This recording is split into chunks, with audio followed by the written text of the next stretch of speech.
pleasure to introduce Brent. And in these forums, we take on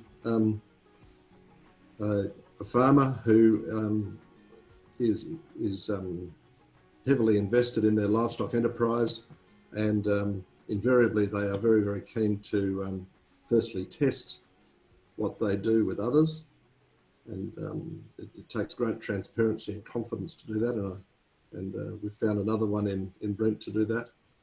So Brent is going to present to us now, give us a little overview, and then we're going to explore a few issues that he's nominated that he thinks are production limiting, and we're going to use both Helen and Stuart and Peter to add some further commentary to what Brent has raised, and hopefully involve everybody in the discussion thereafter. Sorry, and Eric and Anna as well. Sorry. So now transfer over to you, Brent, and look very much forward to hearing what you have to say. Hello, everyone. Yes, as Tim and Esther have already said, I farm in the Kulin Shire with my parents, Les and Chris, in the photo still, and my wife, my amazing wife, Justine. We have 4 kids, and yeah, Justine's actually working 2 days a week, training to be an agronomist in town. Yeah, so that's basically the setup. Yeah, seems to work okay most of the time. So we are we're a little bit, it says here 70% crop, 30% sheep. It has changed a little bit this year as we've lost a lease. But yeah, this year we are putting in 2,400 hectares of crop, which consists of wheat, barley, canola, vetch and lupins. And then we have 1,200 hectares of pasture, basically 2,400 merino breeder ewes. And yeah, that's what our flock consists of. We, yeah, then we have about roughly the same lambs each year, and 700 ewe hoggets. Yeah, as I said before, 70-30 is our magic number. Just the 2 enterprises seem to work really well at that amount.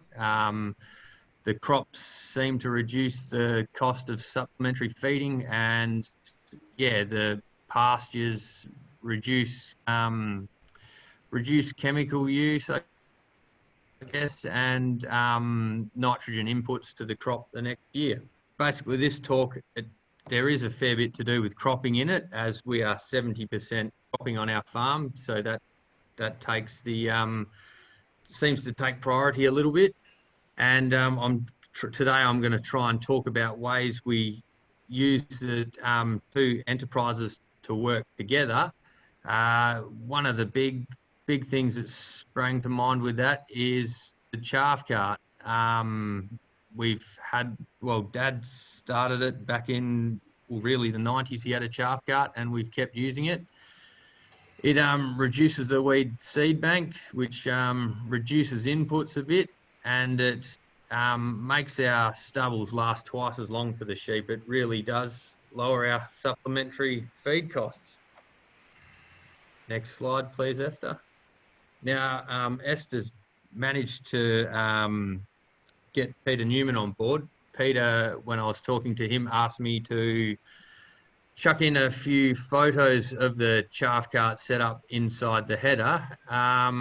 Basically, it's just got a baffle inside. It's very hard to take photos of that, especially in the dark. But yeah, it works very well. There's a baffle that just takes the straw fraction of the crop from the beater, and keeps that separate from the chaff fraction and weed seeds, which come off the top chaffer and go into a chute and onto a draper and into the chaff cart. And I think it's, I'd have to ask Dad, it is teed into the hydrostat now, the way this particular model is driven. In the past, we had a hydraulic pump which ran the chaff cart, but Basically that is an overview of how it's set up. I don't know if Esther wanted to throw it over to the group at all to Peter to see if there's any questions anyone had on how a chaff cart should be set up or run. Do you put any straw in that chaff heap, or is it all chaff? Good question, Tim.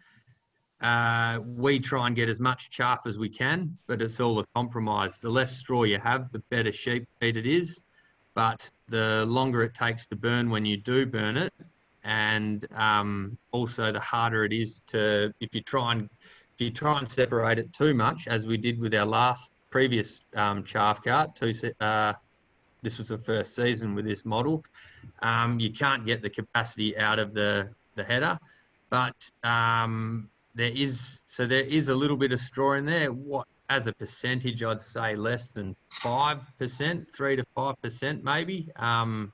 It doesn't seem, and last year, the first year we used it, the crops were a bit lighter. So maybe if we have a bumper season this year, there will be some more straw in it. But yeah, basically, no, as little as possible. As little straw as possible, we try to get into the chaff heap, Tim. Is it possible to still collect your weeds with the chaff cart and bale your straw behind the machine? That's probably a question for Peter, not me. I think people did try and bale all the weed seeds with the straw. That was popular probably 5-10 years ago, but it seems to have gone out of vogue.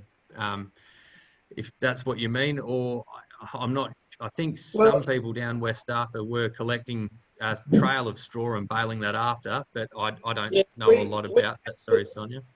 Yeah, no, we just don't put the spreaders on, and we just bale directly behind the machine to get the straw, which we use for sheep feed. But I was just wondering if it was possible to do both, so you put the weeds in the paddock, in the heaps, and then whether that was better. So I can have a swing at that, if you like, Brent. So I know that some people have set up a side delivery on their chaff cart. So they put the chaff in the cart, and then the straw is delivered to just the side of the chaff cart belt and leaves a windrow, which you can bale later. Or people put quite a bit of straw in the chaff dump, and then they drive the baler through the whole thing later and bale chaff dumps and move them for their sheep. So I know not too far from you, Sonja, I think Clayton South is doing just that. And there's a couple of other guys down that way. So yeah, it's a number of options. I know someone was baling behind canola this year, but I don't know what happened to the straw. So thank you. And Tim, that might be a nice segue for Peter to continue. I know that what we did when we set this up was we connected Peter with Brent to look at, I guess, the economies of what he's doing. I know Pete's got a spreadsheet to share and a little bit of commentary about that. So we might flick to you for that, Pete. Rightio. I will just share my screen. Okay, so just a little bit more introduction. I do work for Planfarm with Ommers and Sophie, but I also contract quite a bit of my time to Weedsmart. Got the Weedsmart shirt on today. So Weedsmart pulls money from chemical companies, seed companies, and now machinery companies, as well as GRDC, to communicate messages about managing resistant weeds, and that's the hat that I'm wearing today.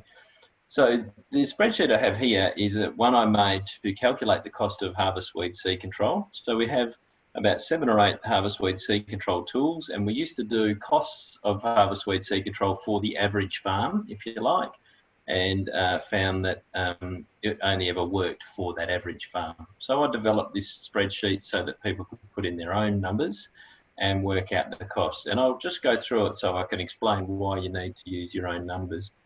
So I've had a chat with Brent beforehand. I've got Brent's roughly his area of his crops and average yields, right? And I'll and you'll find out why that is important in just a moment. So we end up with crop area here and total tonnes of grain.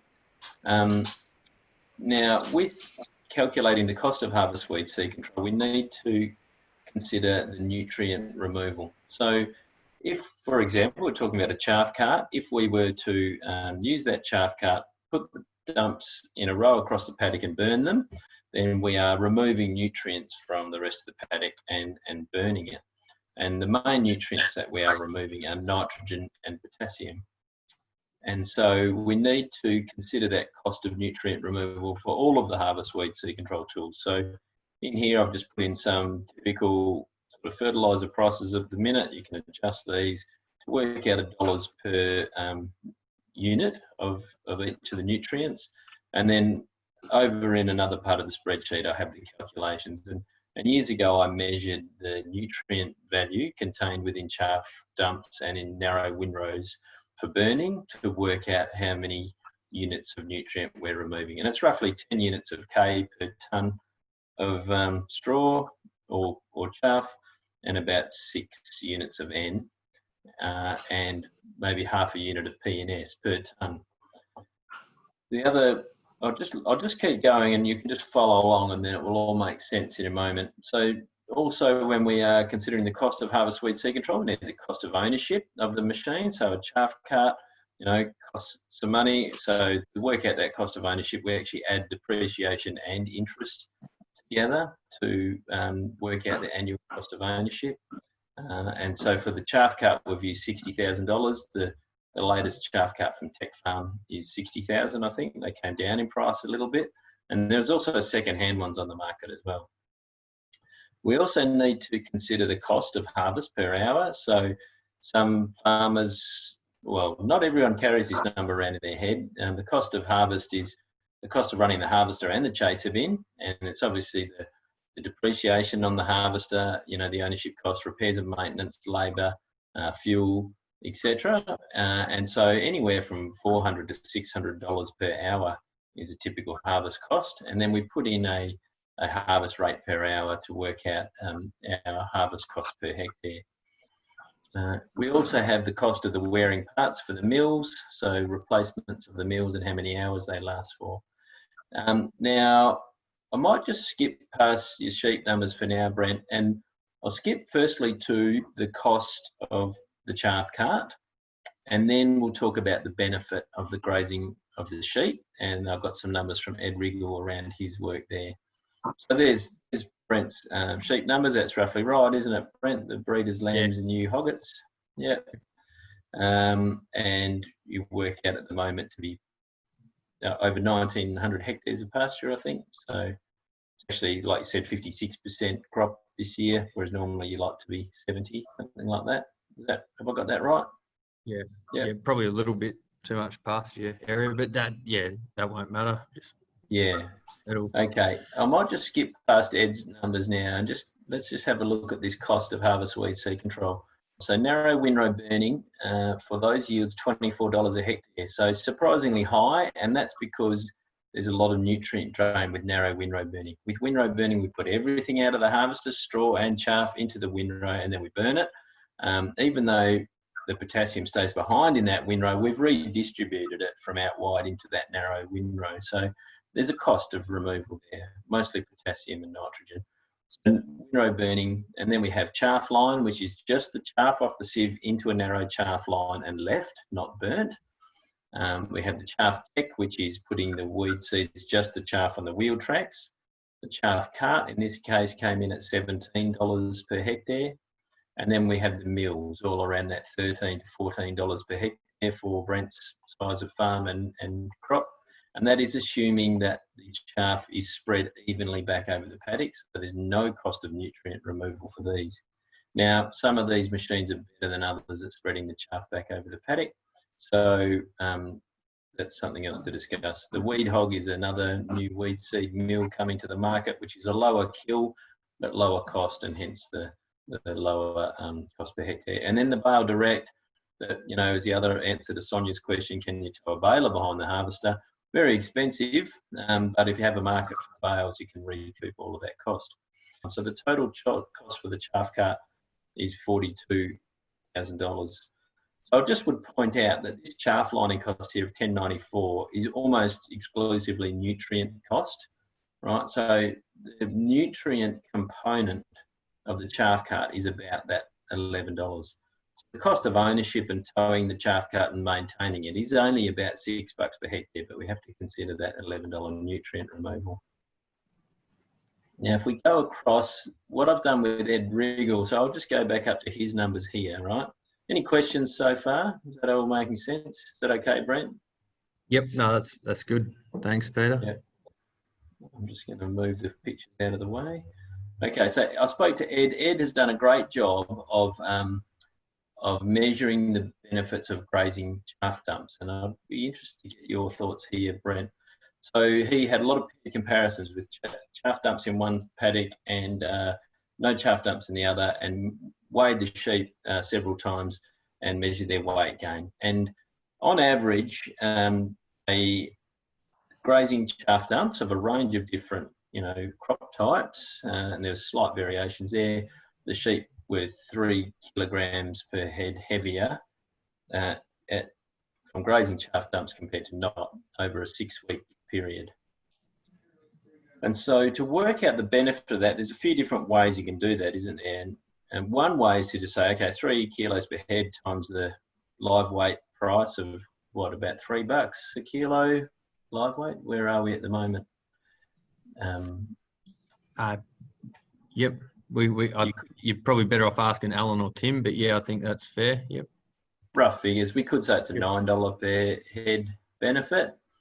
Or the other way Ed did it, it was to say that to feed the sheep in the paddock without chaff dumps, to match that weight, they would require 9 kilos of lupins based on a 3-to-1 conversion ratio of lupin supplementary feeding plus the nutrition from the stubble they're grazing, and so that would cost $3.70 per head to if you sup fed them to maintain the same weight as if you had chaff dumps, right? And so that would work out at a total benefit to your farm for the 6,000 sheep. This is pretty simple maths, but $23,000, or a benefit per head of what is it per hectare? Per hectare, sorry, of $9.56. So I just went down and I said, okay, so we've got our chaff cart was $42,000 cost for your farm, minus the grazing benefit of $23,000. Now, there's one more component to all of this, and that is that when we are assuming the cost of a chaff cart, we are accounting for the nutrients, as I said. But if you graze them with sheep, then the sheep will redistribute some of the nutrition back to the paddock. And so how much is that? Now, I've just guessed at that, but there would be a benefit of grazing it and the sheep redistributing nutrients. I'd be keen to get your thoughts. So what I said was, could 50 or 30% of the nutrients from the chaff cart be redistributed back out to the paddock? So could we take that off, or how much? And you might get more nutrient distribution from near where the dumps were and not much further away from the dumps. This is just look, I'll be honest, it's a rubbery figure, but we do know that when we graze chaff dumps, the sheep will redistribute the nutrients. So if they redistributed 30%, then there's nutrient benefit of 6,000. So the net cost of the chaff cart for your farm, Brent, would be $11,000 instead of $42,000. So that's my best go at trying to work out the total cost of running a chaff cart, including nutrients, and then having a stab at the grazing benefit. Now, I'll finish there and declare that I'm a long way from being a livestock expert. So you guys will have some better ideas as to how good those figures are for the benefits of grazing chaff dumps and perhaps that nutrient redistribution. Peter, thank you very much. That's a great example of a system at work, isn't it? Where we have there's many of the synergies between two completely different enterprises examined, and we attempt to put numbers on it. So thank you very much for that input. That was really good. Brent, can you tell us a bit about your sup feeding and the chaff cart? The other thing I didn't mention is it probably depends on how much crop versus sheep you have. So if you have a lot of crop, like if you were 80% crop and a few sheep, the chaff cart's probably not a great benefit, is it? Because there's probably plenty of stubble to graze anyway. Whereas when you are back, Ed's example is actually a 50-50 farm, and then you're going to run out of stubbles to graze, and so therefore you have to start sup feeding earlier. Have you got any observations about what the chaff cart does for your sup feeding, or is it probably a bit of guesswork? No, it seems to be pretty consistent each year. Like I was saying to Tim before, obviously the less straw in the heaps, the more they eat, but it tends to be you put the sheep in the paddock, they'll go around and just graze any heads left behind. That'll be the first thing they'll eat, and they just, preferential graze, I suppose, is a word you'd say. They'd start to eat a bit of the flag leaf, and then they just start grazing the chaff dumps from the closest watering point to the furthest, just slowly as they eat the paddock down. But so it would get you, it would make the our paddocks last a lot longer. Just with feed in them. I think Dad used to say he believes it doubles the amount of time we can leave the sheep on them.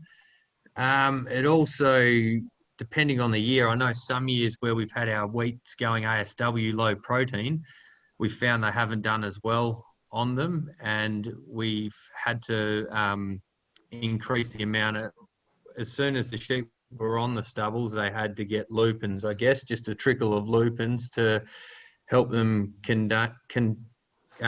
just maintain that condition score. Yes and no. I just think it does make them last longer, Peter, and it is a benefit each year. And as for different dumps, canola stubbles probably aren't that good a value to sheep if you don't have the chaff dumps. And lupins have probably changed over time. Back when we had the TR99, we used to you'd get a fair few lupins in there, and they'd be the best chaff dumps to graze. Now we don't seem to throw as many lupins out the back, so they're not as good. But does that answer your question, Peter? Yeah, it does. And I think Ed Riggle also commented that the condition score and lambing percentage as well, he's measured improvements in both as well. So it's more than just the weight gain. Yep. Okay. That was coming to mind to me, Peter, was that 3 kilos of live weight is likely to increase ovulation rate in ewes at joining. Can anyone put a number on that? Hayley, have you got any figures in the back of your head? Or Jess, perhaps, or Helen? I would have thought you're the best one to put a number on that, Tim. I'm probably only repeating what someone's told me. That's why I hesitated. But I've got an idea of 1% per kilo in ovulation rate. So I guess maybe that turns out to be perhaps 0.8 of a lamb per kilo at marking. Bronwyn, have you got an idea? No, sorry, out of my area of expertise, but we can find out.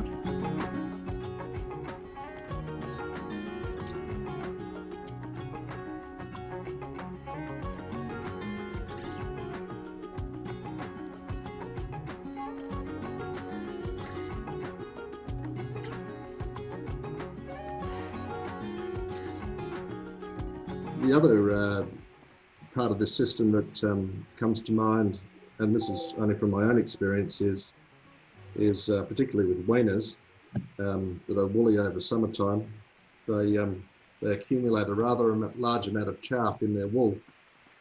I don't know what impact that has on the wool price. Anyone want to comment on that? I'm thinking the head, and I'm thinking that along the back line is what I've seen.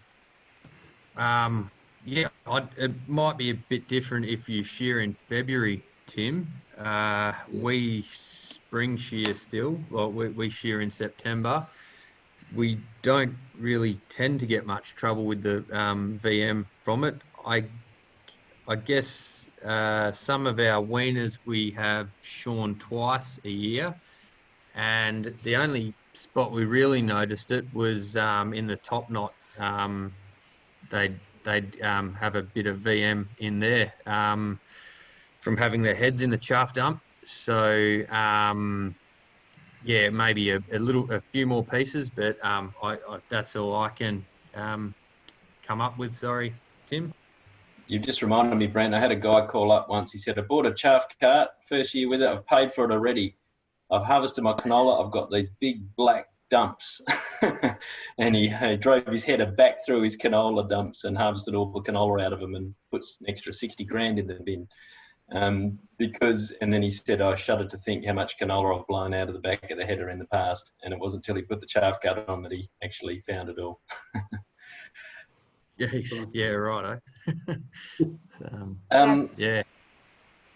I was just going to put this slideshow up to just move on to Brent to just discuss what you do with the dumps after you've grazed them. I'd also just like to add, in a season with a real dry finish, where the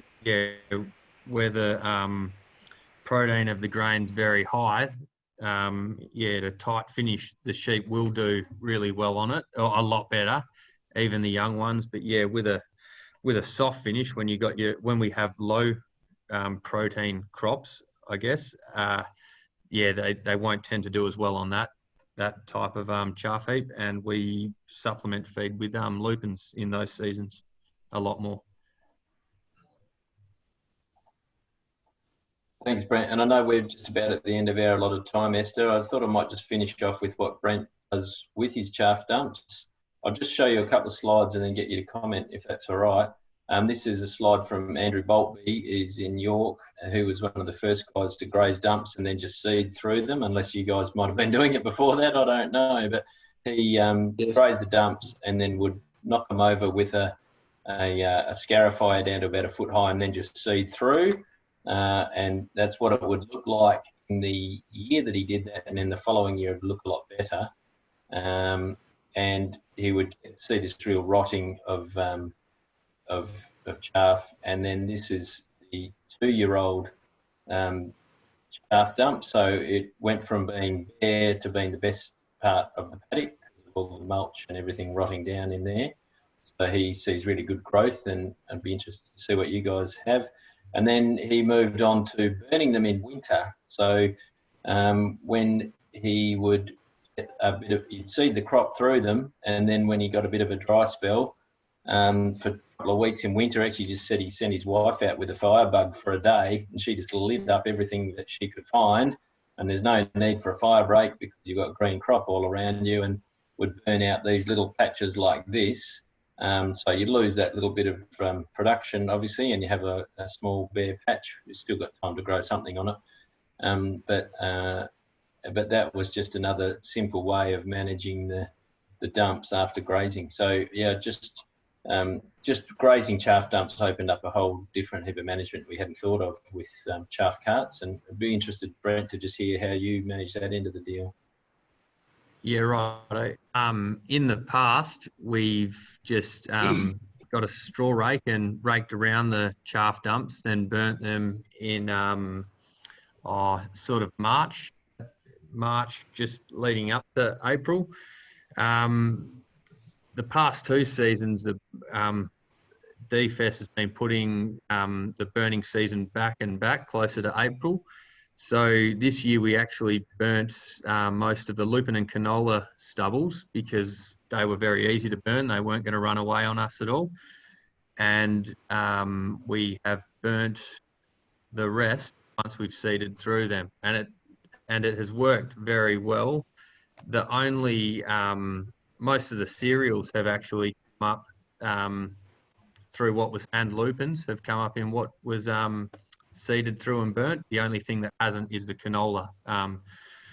Being so close to the surface, I guess that it's must have destroyed those seeds.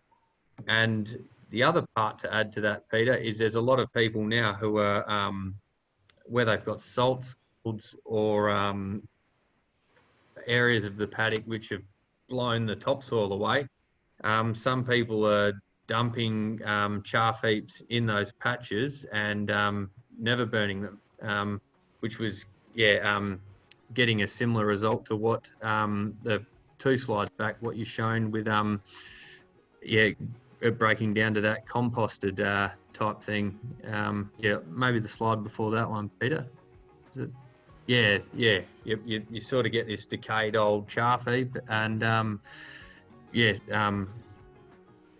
salt scalds even something's starting to grow, which is quite unreal. But it would take a lot of time to cover a whole salt scald, I guess, depending on the size of it.